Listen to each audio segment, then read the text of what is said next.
Hi viewers, let's make crispy tenders together. Now we're going to mix our wet ingredients. I'll drop all the ingredients I use in the description. Do well to check them up.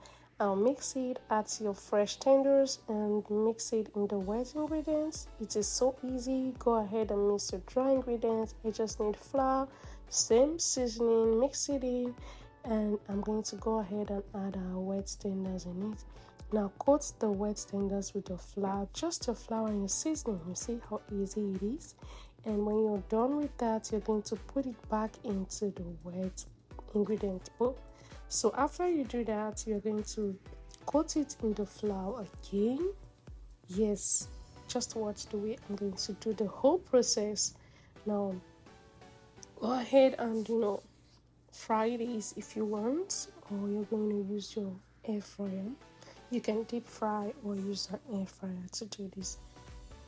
So this take few minutes to achieve all the process, and you have an amazing delicacy on your plate.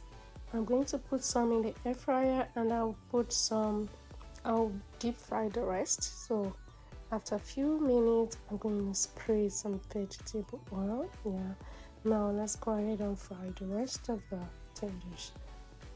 Put this in a hot oil. Make sure the oil is hot enough so your tenders don't come out soggy and the crispiness is still there. Don't overcrowd the pot as well, and don't stir as soon as you put it in the pot. Give it few seconds or a minute before you start turning, because if you turn it immediately, you're going to lose the coating. So all these tips are very important to get perfect tenders.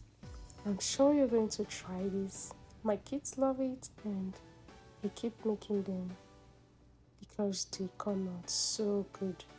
So now after this process, we take this out of the pot.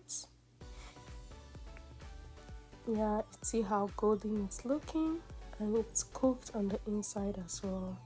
You take it out of the pot and enjoy with your favorite sauce. You could also enjoy this with wraps. I'm going to show you how to do that. These are those from the air fryer, the ones from the air fryer by the right and the ones from the deep fryer by the left. I'm trying to mix my sauce right here. Thank you so much, guys. If you've watched to this point, I really appreciate. Do well to hit the like button if you enjoyed this video. Subscribe to my channel. I really hope to see you in the next one. Here I was wrapping one of the tenders in a tortilla wrap. I put in some veggies. You can add more veggies if you are a veggie fan. Thank you one more time. Bye for now.